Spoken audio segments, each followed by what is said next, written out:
ሰላም ቅዱሳን እንዴት ናችሁልኝ? እኔ በጣም ደህና ነኝ ያለሁላችሁ። ኢንድ ታይም ላይን የሚለውን ክፍል 2 ትምህርታችንን እንቀጥላለን። የክፍል 1 እዚህ ላይ ያለላችሁ እንግዲህ ሰፋ ያለ ነገሮችን ለማየት ያው እዚሁ ዩቲዩብ ላይ መምጣት ይኖርባችኋል ማለት ነው። ቲክቶክ ላይ ይለቀቃሉ የተወሰነ ሐሳቡ ትንሽ ጨመቅ ተደርጎ 10 ደቂቃ ብቻ እሱ ስለሚፈቅድልኝ እዚህ ላይ ግን ትንሽ በተን ባለ ጥልቅ በሆነ መልኩ እናያለን ማለት ነው። ኦኬ እንግዲህ ክፍል 2ን ስንቀጥል ምንድነው በክፍል 1 ላይ ቤተክርስቲያንን መነጠቅን ምንም የሚቀድም ነገር እንደሌለ አይተናል። ነገር ግን አንዳንድ አስተማሪዎች በውጭውም በሀገር ቤትም በግለሰብ ደረጃ የቤተ እምነታቸው ማስተምሮ ይሁን አይሁን አላውቅም ቤተክርስቲያን ሲጀመር መነጠቅ የሚለውን ትምህርት ራሱ በጣም ያቃልሉታል። የዛሬ 100 ዓመት በሆኑ ግለሰብ ፕሮቴስታንቶች የጀመረ ነው ብለው የሚናገሩም አልጠፉም። እስቲ እነሱን አየት እናርጋቸው። በፕሮቴስታንቱ ዓለም እንግዲህ ቀደም ብዬ እንደነገርኳችሁ ከክርስትና ከተመሰረተ ከ1800 ዓመታት በኋላ 19ኛው ክፍለ ዘመን ላይ ማለትም የዛሬ 100 ምናምን ዓመት አካባቢ ላይ በግለሰቦች የተጀመረ የንጥቀት ትምህርት አለ። የመነጠቅ ትምህርት ወይም የራፕቸር ትምህርት ይባላል። ይህም የመነጠቅ ትምህርት ምንድነው? ቀጥለዋለሁ። እዚህ ጋር ያስቀመጥኩላችሁን ጥቅሶች በሙሉ የሚያወሩት ስለ ንጥቀት ነው። እንግዲህ የወንድማችን ምን እያለን ነው? የዛሬ 100 ዓመት በሆኑ ግለሰብ ፕሮቴስታንቶች የጀመረ ትምህርት ነው እያለን ነው። እነዚህ ጥቅሶች ግን ሶስቱም የሚያወሩት ስለ ንጥቀት ነው። እንግዲህ እነዚህ ጥቅሶች የተጻፉት የዛሬ 100 ዓመት ይሆን? እስቲ እንስማው። ኢየሱስ ለፍርድ ከመምጣቱ በፊት አንድ ጊዜ ይመጣል። መሀል ላይ የሆነ የሚመጣበት ጊዜ አለ። ይህም የሚመጣበት ጊዜ ደግሞ ግሬት ትሪቢዩሌሽን ወይም ደግሞ ታላቁ መከራ የሚባል ታላቅ መከራ አለ። ያ ታላቁ መከራ ከመድረሱ በፊት ይመጣና ክርስቲያኖችን ከምድር ላይ ጥርግርግ አድርጎ ይወስዳል። ስለዚህ ምድር ላይ የሚቀሩት ክርስቲያን ያልሆኑ ሰዎች ናቸው። እነሱ እዚሁ ይኖራሉ፣ መከራ ይደርስባቸዋል እነሱ ላይ። ክርስቲያኖችን ግን ኢየሱስ ክርስቶስ መከራውን እንዳያዩ ይወስዳቸዋል የሚሉ ሰዎች አሉ። ይህ የመነጠቅ ትምህርት ነው። በእርግጥ አንዳንዶች ከታላቁ መከራ በፊት ሳይሆን በታላቁ መከራ መሃል ላይ ነው መጥቶ የሚወስደን የሚሉ ሰዎች አሉ። ስለዚህም እንነጠቃለን የሚል ትምህርት አለ። ታዲያ ግን ይህ ትምህርት ፍጹም ክርስቲያናዊ የሆነ ትምህርት አይደለም። ኦኬ እንግዲህ እንዳያችሁት ነው። መጀመሪያ ራሱ የንጥቀት ትምህርት መቼ ነው የጀመረው? የዛሬ 100 ዓመት በሆኑ ግለሰብ ፕሮቴስታንቶች እያለን ነው ወንድማችን። ጥቅሶቹ ግን የዛሬ 2000 ዓመት ነው የተጻፉት። በእነማ በበጉ በሐዋርያቶች ነው የተጻፉት። እና ያው ቤተክርስቲያን እንግዲህ የምትከተለው በሐዋርያትና በነቢያት መሰረት ላይ ነው የታነጽ ነው የምንለው በዚህ ምክንያት ነው። መጽሐፍ ቅዱስን ብቻ ነው የምናምነው፣ እነሱ የጻፉልን ነው የምናምነው። የዛሬ 100 ዓመት የተጀመረ ምንም ነገር የለም ማለት ነው። በውጭም ያሉ በሀገር ቤትም ያሉ እንደዚህ አይነት አስተማሪዎች ወይም ግለሰቦች አሉና የሚጠቀሙት ጥቅስ ሁለተኛ ተሰሎንቄ ምዕራፍ 2 ከቁጥር 1 ጀምሮ ያለው ነው። ሁሉም እችን ጥቅስ ይጠቅሷታል። ደግሞ በጣም የሚገርመው ሁሉም የሚሳሳቱት አንድ አይነት ስህተት መሆኑ ነው። እስቲ ጥቅሱን እናንብበው። ችግራቸው ጥቅሱን አይቀጥሉትም። የሆነ ቁጥር ላይ ያቆሙና ከዛ ጋር ይመለሳሉ እና ይሄ ነው ችግራቸው። እስቲ የሚጠቅሱትን ጥቅስ እንየው። በሁለተኛ ተሰሎንቄ መልእክቱ ምዕራፍ 2 ቁጥር 1 ላይ እንዲላል፣ ነገር ግን ወንድሞች ሆይ ስለ ጌታችን ስለ ኢየሱስ ክርስቶስ መምጣትና ወደ እርሱም ስለመሰብሰባችን ስለ ጌታችን ኢየሱስ መምጣት ወደ እርሱም ደግሞ ስለመሰብሰባችን በመንፈስ ወይም በቃል ወይም ከእኛ እንደሚመጣ በመልእክት የጌታ ቀን ደርሷል ብላችሁ ከአእምሯችሁ ቶሎ እንዳትናወጡ እንዳትደነግጡም እንለምናችኋለን። ኦኬ የጌታ ቀን በቃ ቶሎ መጥቷል ብላችሁ እንዳትናወጡ እንለምናችኋለን። አስቀድሞ ስለ ጌታ መምጣት በመጀመሪያ መልእክቱ ነግሯቸው ነበርና። እሺ ቁጥር 3 ላይ ማንም በማናቸው መንገድ አያስታችሁ፣ ክህደቱ አስቀድሞ ሳይመጣና የአመጽ ሰው እርሱም የጥፋት ልጅ ሳይገለጥ አይደርስምና አለ። ስለዚህ ጌታችን ኢየሱስ ገና ከጅምሩ መምጣቱ የጥፋት ልጅ ገና ሳይገለጥ አይደርስም ብሎ ሲናገር ነው ያለን። ስለዚህ የክርስቶስን መምጣት ማን ይቀድመዋል? የጥፋት ልጅ ይቀድመዋል። ኦኬ ያ ታላቁ መከራ ይቀድመዋል የክርስቶስን መምጣት። ታላቁ መከራ ይመጣል፣ ከዛ በኋላ ጌታችን ኢየሱስ ለፍርድ ይመጣል። ትልቁ ችግራቸው ምን ላይ ያቆማሉ? ቁጥር 3 ላይ ያቆማሉ ማለት ነው። ከዛ ግን 4 እና 5 ቢያነቡት ኖሮ ክፍሉ በደንብ አብራርቶ ይናገር ነበረ። ቅድም እንዲና እንዲህ ብያቸዋለሁ። 2 ነገሮችን ነው ክፍሉ የሚያወራው። አንደኛው ምንድነው? ስለ ጌታችን ስለ ኢየሱስ ክርስቶስ መምጣትና ሰከንድ ካሚንግ ክራይስት። እሺ ከዛስ ወደ እርሱ ስለመሰብሰባችን። ይሄ ደግሞ ስለ ራፕቸር ነው የሚያወራው። ሰከንድ ካሚንግ እና ራፕቸር ለየቅል ናቸው። ሁለት ነገሮችን ነው እዚህ ጋር ጸሐፊው እያወራ ያለው ማለት ነው። ሁለት ለየቅል የሆኑ ነገሮችን ማለት ነው። እና ለተሰሎንቄ ሰዎች እያወራቸው ያለው ስንት ነገር ነው? ሁለት ነገር ነው ማለት ነው። እስቲ አሁን እነሱ ስህተታቸው ምንድን ነው? ቁጥር 3 ላይ መቆማቸው ነው። ከዛ ከቁጥር 3 ደግሞ በኋላ ያለውን እናንብበው። መልሱ እንደዚህ ይሆናል። እንደዚህ ይላል ቁጥር 3 ማንም በማናቸው መንገድ አያስታችሁ። እሺ ክህደቱ አስቀድሞ ሳይመጣና የዓመፅ ሰው እሱም የጥፋት ልጅ ሳይገለጥ አይደርስምና ይላል። በቃ እዚህ ጋር ነው የሚያቆሙት። ማንን ይቀድመዋል ይላሉ። ስለዚህ የ7 ዓመቱ መከራ መጀመሪያ ይሆናል። ከዛ በኋላ የክርስቶስ ምጽአት ነው የሚሆነው፣ ወይም ደግሞ ቤተክርስቲያንም የምትሄደው ከ7 ዓመቱ መከራ በኋላ ነው ይላሉ። ግን እዚሁ ጋራ ቁጥር 4 ደግሞ እንደዚህ ይላል እኔ እግዚአብሔር ነኝ ብሎ አዋጅ እየነገረ በእግዚአብሔር ቤተ መቅደስ አስቀድሞ እስኪቀመጥ ድረስ። በእግዚአብሔር ቤተ መቅደስ ማለት ምን ማለት ነው? አሁን በሚሰራው 3ኛው የሰለሞን ቤተ መቅደስ ማለት ነው። 3ኛው የሰለሞን ቤተ መቅደስ ይሰራል። እንደ ድሯቸው እንደ ብሉይ ኪዳኑ እንስሳቶችን ይሰዋሉ ማለት ነው። በእግዚአብሔር ቤተ መቅደስ የሚለው እሱን ነው። እስኪቀመጥ ድረስ አምላክ ከተባለው ሁሉ ሰዎችም ከሚያመልኩት ሁሉ በላይ ራሱን ከፍ ከፍ የሚያደርገው ተቃዋሚ እርሱ ነው፣ ያ ሐሰተኛው ክርስቶስ ማለት ነው። ከዛስ 5 ናት እንግዲህ ይህንን ሐሳባቸው የምታፈርስባቸው። አሁን ገና ከእናንተ ጋር ሳለሁ ይህን እንዳልኳችሁ ትዝ አይላችሁምን? በገዛ ራሱ ጊዜ ይገለጥ ዘንድ ዋች። እዚህ ጋር ነው እንግዲህ የጥፋት ርኩሰት ሐሰተኛው ክርስቶስ ምን በገዛ ራሱ ጊዜ ይገለጥ ዘንድ የሚከለክለውን አሁን ታውቃላችሁ።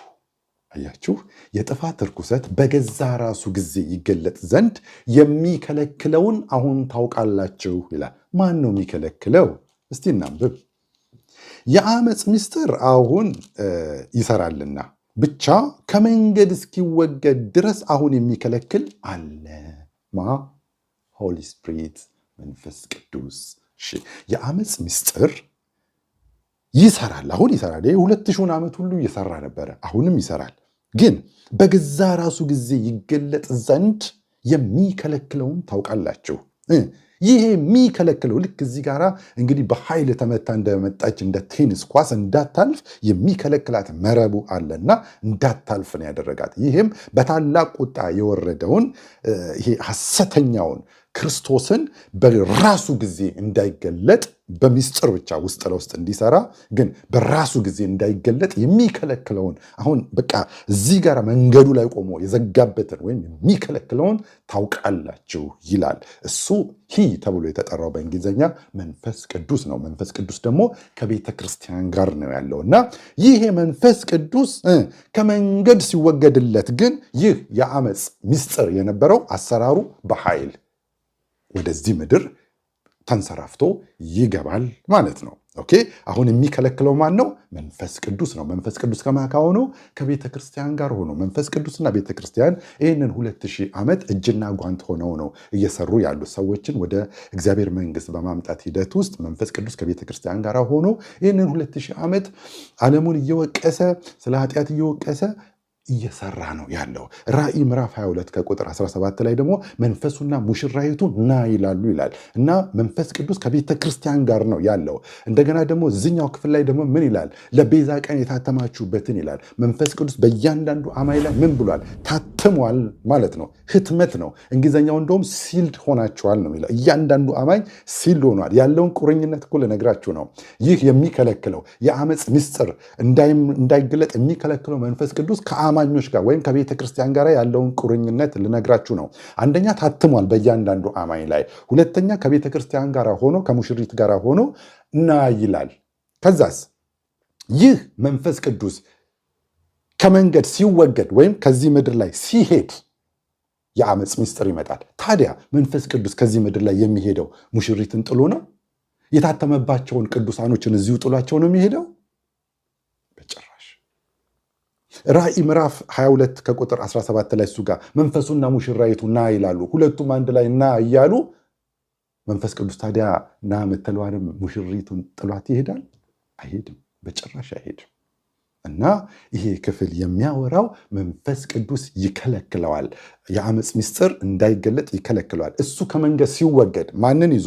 ቤተክርስቲያንን ይዞ ከቤተክርስቲያን ጋር ነው የሚሄደው እንጂ ቤተክርስቲያንን የክርስቶስን አካል እዚህ ጥሎ ወይም የታተመባቸውን ቅዱሳኖች ሲልድ የተደረገባቸውን ቅዱሳኖች አራግፎ መንፈስ ቅዱስ እችን ምድር ጥሎ አይሄድም ማለት ነው። ለአመፅ አሰራር እና ከቤተክርስቲያን ጋር ሆኖ ይሄ መንፈስ ቅዱስ የሚከለክለው ቤተክርስቲያን ናት አሁን ሪዚስት እያደረገችው ያለችው የአመፅ ምስጢሩ ይሰራል፣ አመፅ ይሰራል ላለ አሁንም ግን በሙላት እንዳይገለጥ ከመንፈስ ቅዱስ ጋር ሆና ቤተክርስቲያን ናት ሪዚስት እያደረገች ያለችው። ከመንገድ ሲወገድ ቀጥታ በሙላት ይገለጣል ማለት ነው። እና ይሄ ክፍል እንደውም የሚያወራው የአመፅ ምስጢር የሚገለጠው የሚከለክለው ሲለቅለት እሱ ይገለጣል ማለት ነው። ይሄ ክፍል እሱን ነው የሚያወራው። እና የእነዚህ ሰዎችና መሰሎቻቸው ስህተቱ ምንድነው? ቁጥር 3 ላይ ይቆማሉ። 4 እና 5 ግን ቢያነቡት ኖሮ ስለ መንፈስ ቅዱስ ይናገራል ማለት ነው። እሱ ሲሄድለት የአመፅ ምስጢር የነበረው በሙላት ይገለጣል ማለት ነው። ስለዚህ ራፕቸርን ወይም የቤተክርስቲያንን መነጠቅ የ7 ዓመቱ መከራ ወይም ደግሞ ሐሰተኛው ክርስቶስ አይቀድምም ማለት ነው። መጀመሪያ ቤተክርስቲያን ትነጠቃለች ወይም ከመንፈስ ቅዱስ ጋር ሆና ቤተክርስቲያን እችን ምድር ስትለቅ ያው ሐሰተኛው ክርስቶስ በሙላት ይገለጣል ማለት ነው። እንግዲህ በዚህ ክፍል ውስጥ የምናየው አንደኛው ክፍላችን ይሄ ነው። ሁለተኛ ደግሞ መከራው ቤተክርስቲያን መነጠቅን እንደማይቀድም በጣም በርካታ ጥቅሶች አሉ። ግን የተመረጡ ዋና ዋና ጥቅሶችን እያወጣን እናያለን ማለት ነው። እሱም ያው አንደኛ ተሰሎንቄ ቅድም ያወራውላችሁ አለ። ሁለተኛ ተሰሎንቄ ላይ አሁን ደግሞ አንደኛ ተሰሎንቄ ምዕራፍ 1 ከቁጥር 10 ጀምሮ እንደዚህ ይላል። ለሕያውና ለእውነተኛ አምላክም ታገለግሉ ዘንድ ከሙታንም ያስነሳውን ልጁን እርሱንም ኢየሱስን ከሚመጣው ቁጣ አያችሁ፣ ከሚመጣው ቁጣ የሚያድነንን ከሰማይ ተጠብቁ ዘንድ ይላል። አያችሁ፣ ከጣዖቶች ሁሉ ወደ እግዚአብሔር እንዴት ዞር እንዳላችሁ ይናገራሉ። አያችሁ፣ ከሚመጣው ቁጣ የሚያድነንን ከሰማይ ተጠብቁ ዘንድ። ከሚመጣው ምን ቁጣ የሚያድነንን ከምን ተጠብቁ ዘንድ? ከሰማይ ተጠብቁ ዘንድ። አያችሁ፣ የሚመጣው ቁጣ ይሄ የ7 ዓመቱ መከራ የሚባለው በእርግጥ የመጀመሪያዎቹ 3 ዓመት ተኩል ፒስ ናቸው። አውሬውን የሚመስል የለምና እያሉ የምድር አሕዛብ ሁሉ የሚከተሉት ነው። ሰላም የሚያወርድ ነው። ሰላም የሚመስል ነገር የሚያወርድ ነው። እንደዚህ የተጣሉ ሀገራትን ሁሉ የሚያስታርቅ ነው። አውሬውን የሚመስል የለምና እያሉ የሚከተሉት ሁሉ ራእይ መጽሐፍ ላይ እንዳሉ ይናገራል ማለት ነው። የመጀመሪያዎቹ 3 ዓመት ተኩል። ቀጥሎ ያለው 3 ዓመት ተኩል ግን ከዚህ በፊትም ያልነበረ ወደፊትም የማይኖር መከራ ነው በዚህ ምድር ላይ የሚመጣው ማለት ነው። ይህንን ነው ይሄ ክፍል የሚናገረው። ከሚመጣው ቁጣ ይህንን ምድር እግዚአብሔር ይቆጠዋል ማለት ነው። ቤተክርስቲያን ከተነጠቀች በኋላ ይሄ ወንጌል ሲነገረው አልሰማ ያለ ይህንን አጭበርባሪ ዓለም ይህንን ዓለም እግዚአብሔር ይቀጠዋል። ይህንን ቁጣ ነው የሚለው። ከሚመጣው ቁጣ የሚያድነን ከሰማይ ተጠብቃላችሁ ይላል። አያችሁ፣ የመጀመሪያ ከሚመጣው ቁጣ በፊት ድነን ነው። ከሰማይ ኢየሱስ ክርስቶስ ይመጣል፣ ቤተክርስቲያን ትነጠቃለች። ከዛ የሚመጣው ቁጣ ይመጣል። ከሚመጣው ቁጣ ቅዱሳኖች ምን ይላሉ? ይድናሉ ማለት ነው። አንደኛው ክፍል ይህንን ይመስላል። ሌላኛው ክፍል ደግሞ በዚሁ በአንደኛ ተሰሎንቄ ምዕራፍ 5 ላይ እንደዚህ ይላል። ወንድሞች ሆይ ስለ ዘመናትና ስለ ወራት ምን እንዲጻፍላችሁ አያስፈልጋችሁም። የጌታ ቀን ሌባ በሌሊት እንደሚመጣ እንዲሁ ይመጣ ዘንድ ራሳችሁ አጥብቃችሁ ታውቃላችሁና። ተመልከቱ፣ ከዚህ በኋላ ሰላምና ደህንነት ነው ሲሉ ያን ጊዜ ምጥ እርጉዝን እንደሚይዛት ጥፋት በድንገት ይመጣባቸዋል፣ ከቶም አያመልጡም። አታመልጡም ሳይሆን አያመልጡም። ስለ ሌሎች ነው እያወራ ያለው። ስለኛ ደግሞ ከታች ያወራል። እናንተ ግን ይላል። አያችሁ፣ ስለ ሌሎች ጥፋቱን ምን አያደርጉም? አያመልጡም። ጥፋት ምጥ እርጉዝን እንደሚይዛት ጥፋት በድንገት ይመጣባቸዋል፣ ከቶም አያመልጡም። ኖት አታመልጡም፣ አያመልጡም። ከዛ ስለ ቅዱሳኖችስ እናንተ ግን ወንድሞች ሆይ ቀኑ እንደ ሌባ ይደርስባችሁ ዘንድ በጨለማ አይደላችሁም። በጨለማ ያሉት ብቻ ናቸው ያ የጥፋት ቀን ድንገት የሚመጣባቸው፣ ከዛም አያመልጡም ይላል። እናንተ ግን ወንድሞች ሆይ ቀኑ እንደ ሌባ ይደርስባችሁ ዘንድ በጨለማ አይደላችሁም። ሁላችሁም የብርሃን ልጆች የቀንም ልጆች ናችሁና እኛ ከሌሊት ወይም ከጨለማ አይደለንም። እንግዲያስ እንንቃ፣ በመጠንም እንኑር እንጂ እንደ ሌሎች አናንቀላፋ። የሚያንቀላፈው በሌሊት ያንቀላፋሉና የሚሰክሩም በሌሊት ይሰክራሉና፣ እኛ ግን ከቀን ስለሆንን የእምነትንና የፍቅርን ጡሩር የመዳንንም ተስፋ እንደ ራስ ቁር እየለበስን በመጠን እንኑር ይልና እግዚአብሔር ለቁጣ አልመረጠንምና ለዛ ለቁጣ ቀን አልመረጠንምና እህስ በጌታችን በኢየሱስ ክርስቶስ መዳንን ለማግኘት እንጂ ይላል። ኦኬ። ስለዚህ ይሄ ክፍል በግልጽ የሚነግረን ምጥ እርጉዝን እንደሚይዛት ጥፋት በድንገት ይመጣባቸዋል፣ ከዛም አያመልጡም፣ ከጥፋቱ አያመልጡም የተባሉቱ ሌሎች ናቸው እንጂ ቅዱሳኖችን አይደለም። ስለ ቅዱሳኖችማ እናንተ ግን ወንድሞች ሆይ ቀኑ እንደ ሌባ ይደርስባችሁ ዘንድ በጨለማ አይደላችሁም፣ ሁላችሁ የብርሃን ልጆች የቀንም ልጆች ናችሁ ይላል። ስለዚህ ያ ድንገት የሚመጣባቸው በጨለማ ያሉት እንደሆነ ይኸው ክፍል ይነግረናል። ከዛ ጥፋት እንደማያመልጡም የተነገረው ለሌሎች ነው እንጂ ለቅዱሳኖች አይደለም ማለት ነው። አሁን ደግሞ ወደ ሌላኛው ክፍል እንሂድ። አሁን ደግሞ የምናየው ባይብሊካል ሲምቦል ነው። በባይብሊካል ሲምቦል ደግሞ አሁንም ጥፋቱ የቤተ ክርስቲያንን መነጠቅ እንደማይቀድም መጽሐፍ ቅዱስ በባይብሊካል ሲምቦል ይነግረናል። ራሱ ኢየሱስ የተናገረውም አለ። ሁለተኛ ጴጥሮስ ላይ መጀመሪያ እናንብብና ከዛ ወደዛኛው እንሄዳለን ማለት ነው። እሺ፣ ሁለተኛ ጴጥሮስ ምዕራፍ 2 ከቁጥር 5 ጀምሮ እንደዚህ ይላል። ለቀደመው ዓለም ሳይራራ ከሌሎች 7 ጋራ ጽድቅን የሚሰብከውን ኖህን አድኖ ይሰመርበት። ኖህን አድኖ ማን ነው የቀደመው? መዳን ነው የቀደመው። ኖህ ነው የዳነው ከጥፋቱ በፊት። እሺ፣ ኖህን አድኖ ከዛስ በኃጢአተኞችም ዓለም ላይ የጥፋትን ውሃ ካወረደ። አያችሁ፣ ማንን ነው መጀመሪያ ያዳነው? ከጥፋት በፊት የቀደመው ምኑ ነው? መዳኑ ነው። ኖህ ነው መጀመሪያ አድኖት ከዛ የጥፋቱ ዝናብ የዘነበው ማለት ነው። ይሄ ባይብሊካል ሲምቦል ነው፣ በኖህ የተነገረ ማለት ነው። ስለ ሎጥ ደግሞ በዚሁ ጋር ይቀጥላል። እሺ፣ ኃጢአትን የሚያደርጉ ዘንድ ላሉት ምሳሌ አድርጎ ከተማዎችንም ሰዶምና ገሞራን አመድ እስከሚሆኑ ድረስ አቃጥሎና ገልብጦ ከፈረደባቸው ከዛስ ጻድቅ ሎጥንም በመካከላቸው ሲኖር እያየና እየሰማ ዕለት ዕለት በአመፀኛ ስራቸው ጻድቅ ነፍሱን አስጨንቆ ነበርና በአመፀኞች ሴሰኛ ኑሮ የተገፋውን ያንን ጻድቅ ካዳነ። ታሪኩን ታውቁት እንደሆነ መጀመሪያ አቻኮሏቸው ይላል። ሎጥንና ልጆቹን ሚስቱን ከከተማው እንዲወጡ ቻኮሏቸው፣ እነዛ ለጥፋት የተላኩት መላእክቶች ማለት ነው። ከዛ እነሱን ካዳኑ በኋላ ነው ጥፋቱ የመጣው ማለት ነው። ኖህ ጋርም ስትመጡ ኖህ መጀመሪያ ከዳነ በኋላ ነው የጥፋት ውሃ የዘነበው ማለት ነው። የቤተ ክርስቲያን ንጥቀት ላይም መጀመሪያ ቤተ ክርስቲያን ከዳነች በኋላ በቀድም በተነገሩት አንደኛ ተሰሎንቄ ላይም መጀመሪያ ከተነጠቀች በኋላ ነው።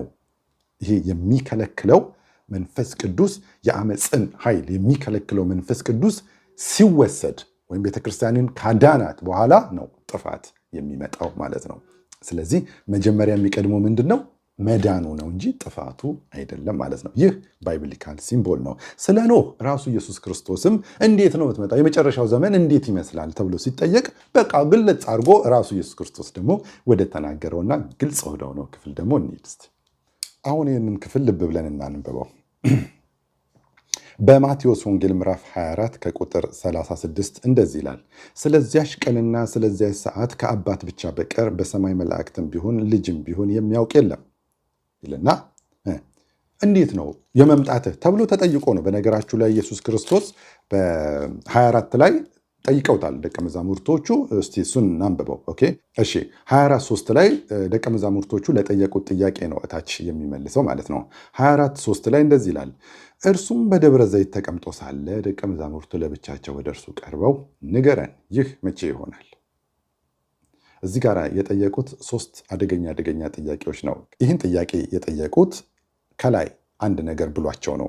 ምዕራፍ 24 ቁጥር 1 ላይ እንደዚህ ይላል። ኢየሱስም ከመቅደሱ ወጥቶ ሄደ፣ ደቀ መዛሙርቱም የመቅደሱን ግንቦች ሊያሳዩት ቀረቡ። እርሱ ግን መልሶ እንዲህ አላቸው፣ ይህን ሁሉ ታያላችሁን?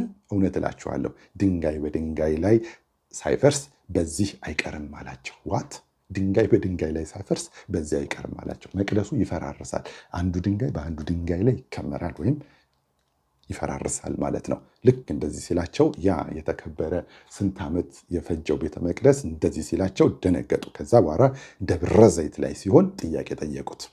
እርሱም በደብረ ዘይት ተቀምጦ ሳለ ደቀ መዛሙርቶቹ ለብቻቸው ወደ እርሱ ቀርበው አሉና ይሄ ሲሪየስ የሆነ ነገር ስለሆነ እንደዚህ ብለው ጠየቁት። ንገረን፣ ይህ መቼ ይሆናል? ይህ የሚለው ይሄ አሁን የተናገርከው ይህ ድንጋይ በድንጋይ ላይ ሳይፈርስ አይቀርም ምናምን ያልከው አንድ እሱ ይህ መቼ ይሆናል? ከዛስ የመምጣትህና ሁለተኛው ጥያቄ ደግሞ ይሄ ነው። የመምጣትህና ከዛስ የዓለምስ መጨረሻ ምልክቱ ምንድን ነው ብለው ሶስት ጥያቄ ጠየቁት። አንደኛ ይህ መቼ ይሆናል? ከዛስ የመምጣትህ ምልክቱ፣ ከዛስ የዓለም መጨረሻ ምልክቱ ምንድን ነው ብለው ሶስት ቦምብ የሆኑ ጥያቄዎችን ጠይቀውታል። ሶስቱንም በዚህ ክፍል ውስጥ ነው የመለሰው። መቅደሱም እንደሚፈርስ በዚሁ ክፍል ውስጥ ነው የመለሰው። እንደገና ስለ መምጣቱም ምልክቱን ይነግራቸዋል። እንደገና ስለ ዓለም መጨረሻም በዚሁ ከዚህ በኋላ ባለው ክፍል ውስጥ ነው የሚመልሰው ማለት ነው። እና የማቴዎስ ወንጌል ምዕራፍ 24 ቁጥር 36 ላይ ስለ መምጣቱ ምልክት ነው የሚነግራቸው እና ባይብሊካል ሲምቦል ይሰጣቸዋል። ከላይ ለጠየቁት ጥያቄ 36 ላይ እንደዚህ ይላቸዋል። ስለዚያች ቀንና ስለዚያ ሰዓት ግን ከአባት ብቻ በቀር የሰማይ መላእክት ቢሆን ልጅም ቢሆን የሚያውቅ የለም ይላቸውና የኖህ ዘመን እንደነበረ እንደዚሁ ነው። ኦኬ፣ የኖህ ዘመን እንደነበረ የሰው ልጅ መምጣትም እንዲሁ ይሆናልና። ተመልከቱ፣ ኢየሱስ ክርስቶስ ራሱ ነው እንዲሁ ይሆናል። ልክ የኖህ ዘመን እንደነበረ የሰው ልጅ መምጣትም እንዲሁ ይሆናልና፣ ምንም ልዩነት የለውም። ስለዚህ ብልጥ ሰው ምንድን ነው? የኖህ ዘመን እንዴት ነው የሆነው ነው። የኖህ ዘመን የሆነውማ መጀመሪያ ኖህ ከነ ቤተሰቡ ወደ መርከብ ገባ፣ ዳነ ማለት ነው። ከዛ በኋላ ነው የጥፋት ውሃ የመጣው። ስለዚህ የሰው ልጅ መምጣትም እንዲሁ ነው ካለ መጀመሪያ ደህንነት ነዋ፣ ወይም የቤተ ክርስቲያን መነጠቅ ነዋ። ከዛ በኋላ ነው ጥፋት የሚመጣው።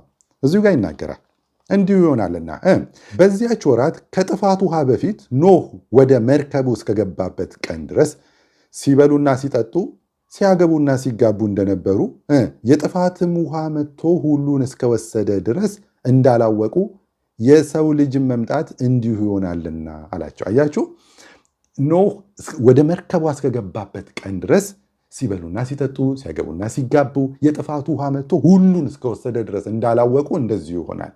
ኦኬ፣ ኖህ ከገባ በኋላ ነዋ የጥፋቱ ውሃ የመጣው።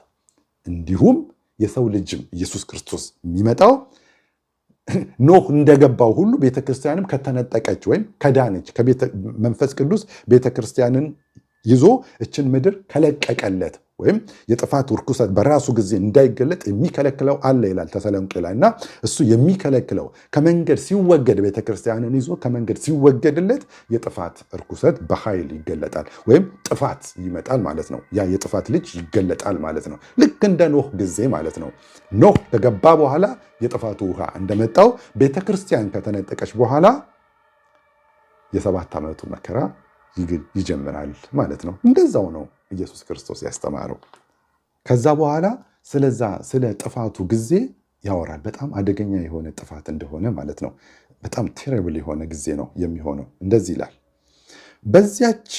በዚያን ጊዜ 2 ሰዎች በእርሻ ይሆናሉ፣ አንዱ ይወሰዳል፣ አንዱ ይቀራል። ምንድነው ይወሰዳል ይቀራል? ይወሰዳል ይቀራል። ዋት ይወሰዳል ማለት ብዙ አንዳንድ ክርስቲያኖችም እችን ቃል አይረዷትም። ይወሰዳል ሲባል ይነጠቃል ይመስላቸዋል። አይደለም፣ እሱ አይደለም። ይወሰዳል ማለት ከዚህ ኮንቴክስት አንጻር ምንድን ነው? የጥፋት ውሃ ከመምጣቱ በፊት የሰው ልጅ ዳነ።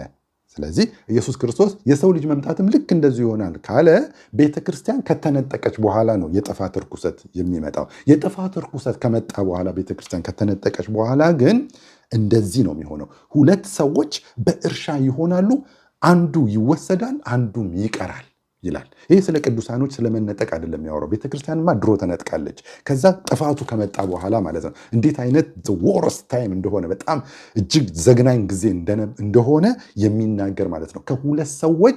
ሁለት ሰዎች በእርሻ ይሆናሉ፣ አንዱ ይወሰዳል አንዱ ይቀራል ሲል ብዙዎች ይችን ነገር ከንጥቀት ጋር ለማያያዝ ይሞክራል። ንጥቀት ይወሰዳል ሲባሉ ንጥቀት ኖ እዚህ ጋር ኢየሱስ ክርስቶስ ይወሰዳል ሲል ከላይ ስለመወሰድ ተናግሯል። ይኸውልህ እንደዚህ ይላል፣ መወሰድ ማለት ንጥቀት ማለት አይደለም። በዚህ ክፍል ውስጥ መወሰድ ማለት እዚሁ 38 ላይ በዚያች ወራት ከጥፋት ውሃ በፊት ኖህ ወደ መርከብ እስከገባበት ቀን ድረስ ሲበሉና ሲጠጡ ሲጋቡና ሲያገቡ እንደነበሩ ከዛስ ይሁ የጥፋት ውሃ መጥቶ ሁሉን እስከወሰደ። አያችሁ፣ የጥፋት ውሃ መጥቶ ሁሉን ምን እስከወሰደ። መውሰድ ማለት እንግዲህ እዚህ ጋር መጠራረግ መግደል ማለት ነው። እሺ፣ እንጂ መነጠቅ ማለት አይደለም። እስከወሰደ የሚለውን እዚህ ጋር እዩት። ከዛስ 2 ሰዎች በእርሻ ይሆናሉ፣ አንዱ ይወሰዳል። የጥፋት ልጅ ከመጣ በኋላ ሐሰተኛው መሲህ ከመጣ በኋላ 2 ሰዎች በእርሻ ቢኖሩ አንዱ ይወሰዳል ማለት ይገደላል ማለት። ከ2 ሰዎች አንዱ ይገደላል ለማለት ነው። እዚህ ጋር አንዱ ይቀራል። እና እዚህ ክፍል ላይ የሚያወራው ምንድነው? ልክ ኖህ ወደ መርከቡ ገባ፣ ከዛ የጥፋት ውሃ መጣ። እናስ ቤተክርስቲያን ከመንፈስ ቅዱስ ጋር ስፍራዋን ለቃ ስትሄድ የጥፋት ርኩሰት ሐሰተኛው መሲህ ይገለጣል ማለት ነው። ከቁጥር 40 ጀምሮ የሚያወራው ማቴዎስ ወንጌል ምዕራፍ 24 ከቁጥር 40 ጀምሮ የሚያወራው ቤተክርስቲያን ከሄደች ሐሰተኛው ክርስቶስ ከመጣ ወይም ያ የጥፋት ልጅ ከመጣ በኋላ ስለሚሆነው አደገኛ የሆነ ነገር ነው የሚያወራው። ወሰዳቸው እኮ ነው የሚለው፣ ገደላቸው እኮ ማለት ነው። የጥፋት ውሃ ሁሉን እስከወሰደ ሲል ወሰደ እንግዲህ ነጠቃቸው ሳይሆን ገደላቸው ማለት ነው። እዚህ ጋር በእርሻ ያሉ 2 ሰዎች አንዱ ይወሰዳል ወይም በጥፋት እርኩሰት ይገደላል። በሐሰተኛው ክርስቶስ ከ2 ሰዎች አንዱ ይገደላል፣ አንዱ ይቀራል ማለት ነው። በጣም እኮ ከባድ ነገር ነው። በዓለም ላይ ካሉ ሰዎች ከ2 አንድ ሰው ይገደላል እኮ እያላችሁ ነው።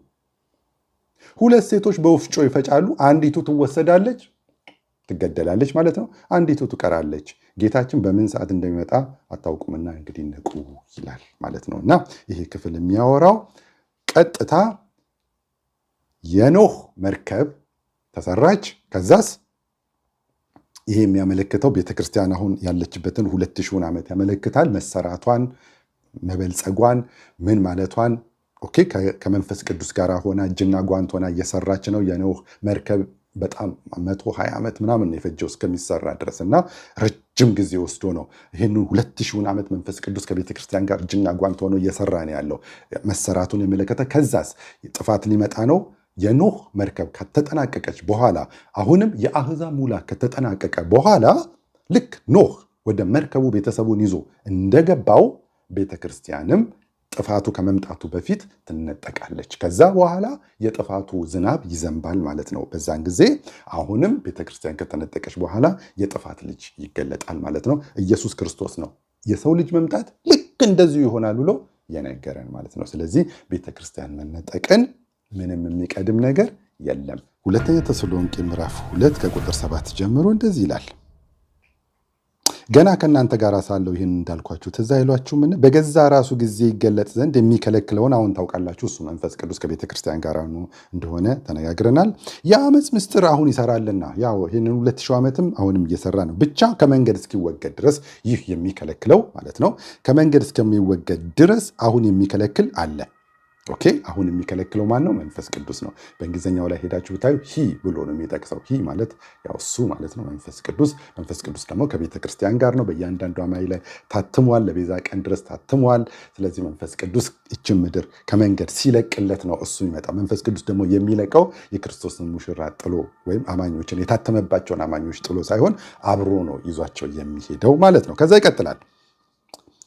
እሺ፣ በዚያን ጊዜ ቤተክርስቲያን ከሄደች በኋላ ሐሰተኛው መሲህ ይገለጣል ማለት ነው። 7 ዓመት ያልፋል። በዚያን ጊዜ ጌታ ኢየሱስ ሲመጣ ከ7 ዓመቱ በኋላ ሲመጣ በአፉ መንፈስ የሚያጠፋው ሲመጣም በመገለጡ የሚሽረው አመፀኛ ይገለጣል። ለምንድን ነው ይሄ አመፀኛ የሚገለጠው ካላችሁ እዚሁ ጋር ይመልሳል። ይድኑ ዘንድ የእውነትን ፍቅር ስላልተቀበሉ። አሁን በ2000 ዓመት ውስጥ ወንጌል ሲነገራቸው መናፍቅ ገለመሌ እያሉ የሚሳደቡ ኦኬ ሃይማኖት አለኝ ምናምን እያሉ የሚያወሩ ሲወርድ ሲዋረድ ይላሉ። ባይብሉን እያነበብክ ስትነግራቸው አይቀበሉም። መናፍቅ ይሉሃል። ጳውሎስንም መናፍቅ ብለውት ነበር ለነገሩ። አሁንም ያው መናፍቅ ነው የሚሉን። እሺ፣ የእውነትን ፍቅር ስላልተቀበሉ ለሚጠፉ የእርሱ መምጣት የሐሰተኛው ክርስቶስ መምጣት ለማን ነው ማለት ነው? ለሚጠፉ ነው። ኦኬ፣ እንጂ ለአማኞች አይደለም። እሺ፣ ለሚጠፉ የእርሱ መምጣት በተአምራት ሁሉና በምልክቶች በሐሰተኞች ድንቆችም በአመፅም መታለል ሁሉ እንደ ሰይጣን አሰራር ነው። በብዙ አይነት ብልሃትና አሰራር፣ በብዙ ማምታታት፣ በአስማቶች፣ በሐሰተኛ ድንቆች ሁሉ ነው የሚመጣው ማለት ነው። ራእይ ላይ እንደውም ሲናገር አውሬውን የሚመስል የለምና ብሎ ዓለም ሁሉ ተከተለው ይላል እና በቃ በማይታዘዙ ወንጌል ሲነገራቸው እምቢ ይላሉ። የእውነት ነገር በፍቅር ሲነገራቸው እምቢ ይላሉ። ለወንጌል አሻፈረ ይላሉ። ወንጌል ሲነገራቸው ስድብ ለሚቀድማቸው ሰዎች የእርሱ መምጣት እንደዚህ ነው ይለናል። ስለዚህ ምክንያት በእውነት ያላመኑ ነገር ግን በአመፅ ደስ ይላቸው የነበሩ አሁን ሲነገራቸው እምቢ የሚሉ ግን በአመፅ ደግሞ ደስ የሚላቸው የነበሩ ሁሉ ፍርድን እንዲቀበሉ ሐሰትን ያምኑ ዘንድ እግዚአብሔር የስህተትን አሰራር ይልክባቸዋል። በቃ ምንም ማድረግ አይቻልም። ይህንን 2000 ዓመት ይለመናሉ። የጸጋ ወንጌል ነው፣ ይሰበካል። የሚቀበል ይቀበላል። መናፍቅ እያለ የሚሳደብም ይሳደባል። ሃይማኖት አለኝ ይላል። እንግዲህ የዛለታ ሃይማኖትህ ያድንህ እንደሆነ እናያለን። የዛለታ የሚያድንህ በሐዋርያትና በነቢያት በዚህ መጽሐፍ ላይ የተጻፈችው ነገር ብቻ ናት። ሐዋርያቱ ያስተማሩት ነገር ብቻ ነው። ሐዋርያቱ ደግሞ ሲያስተምሩ ሐዋርያው ጳውሎስ ምን ይላል? እኛ ብንሆን አለ እንደው ሐሳባችንን ቀይረን እንኳን እኛ ብንሆን የሰማይ መላእክት እንኳን ለምን አይሆንም? ካስተማርናችሁ ነገር ውጭ የሚያስተምር የተረገመ ይሁን ብሏል። የተረገመ ደግሞ የእግዚአብሔር መንግስት አይወርስም ወይም አይነጠቅም ወይም የክርስቶስ አካል ውስጥ ብልት ሆኖ አይገጠምም ማለት ነው። እና ወገኖቼ በየትኛውም አይነት ሃይማኖት ውስጥ ያላችሁ ሃይማኖታችሁ የሆነ ጊዜ ላይ የጀመረ ነው። እኛ የምናወራው ደግሞ ስለ ክርስትና ነው። ክርስትና ደግሞ ህይወት ነው። ህይወቱ ደግሞ ፐርሰን ነው እንጂ ሃይማኖት አይደለም። ህይወት ተገለጠ አይተንማል፣ እንመሰክራለን። ከአብ ዘንድ የነበረውን ለእኛም የተገለጠውን የዘላለምን ህይወት እናወራላቸዋለን ያለው ዮሐንስ እርሱን ክርስቶስን ነው እንጂ ሃይማኖቱን አይደለም ማለት ነው ጋይስ። ስለዚህ በዚህ እውነት ውስጥ ሆናችሁ ከቤተ ክርስቲያን ጋር ሆናችሁ የክርስቶስ አካል ውስጥ ብልት ሆናችሁ ተገጥማችሁ ከሃይማኖቱ አስተሳሰብ ወጥታችሁ ወደ እውነቱ እንድትመጡ እጋብዛችኋለሁ። በዚያን ጊዜ ቤተ ክርስቲያን ስትነጠቅ አብራችሁ ብልቶች ናችሁና ትነጠቃላችሁ። ይህንን ጊዜ ካለፋችሁ ግን ያ አይቀሬው ነገር ይመጣል ማለት ነው። ከጥፋቱ ጋር ትገናኛላችሁ ማለት ነው። ኖህ መርከቡን 120 ምናምን ዓመት ሲሰራ ያላግጡበት ነበረ። እውነትን አይሰሙትም ነበረ። እውነትን ሲሰብካቸው አይሰሙትም ነበረ። ግን ድንገት ያ የጥፋት ውሃ መጣባቸው። ኖህን እግዚአብሔር አዳነው፣ በመርከብ ውስጥ ገባ። አሁንም ቤተክርስቲያን ትነጠቃለች። በቃ እሺ ያሉ በዚህ ወንጌል ያመኑ ይሄዳሉ፣ ወደ መርከቡ ይገባሉ፣ ወይም ራፕቸር ይሆናል፣ ይነጠቃሉ። ምድር ላይ ፌስ የሚያደርጉት የዛን ጊዜዎቹ የጥፋትን ውሃ እንደሆነ ሁሉ የአሁኖቹ ደግሞ ሐሰተኛውን መሲህ ይሆናል ማለት ነው። በየትኛውም አይነት ሃይማኖት ውስጥ ያላችሁ አትሸወዱ። አሁኑን ወስኑ። በክርስቶስ ብቻ ሁኑ። እኛ ክርስቶስን አናውቀውም ወይ? አይ እንደሱ አይደለም። ክርስቶስ ተቀላቅሎ አውቄዋለሁ የለም። በሐዋርያትና በነቢያት መሰረት ላይ አስተምህሮ ላይ ያልተመሰረተ እዚህ መጽሐፍ ቅዱስ ላይ ያልተጻፈ ማናቸው ነገሮች ሁሉ ተቀላቅለው የተማራችኋቸው ነገሮች ሁሉ ወደ እውነት አያደርሷችሁም፣ ወይም የክርስቶስ አካል ውስጥ እንድትገጠሙ አያደርጓችሁም። ምክንያቱም ፍርድ ውስጥ ናችሁ ኦልሬዲ።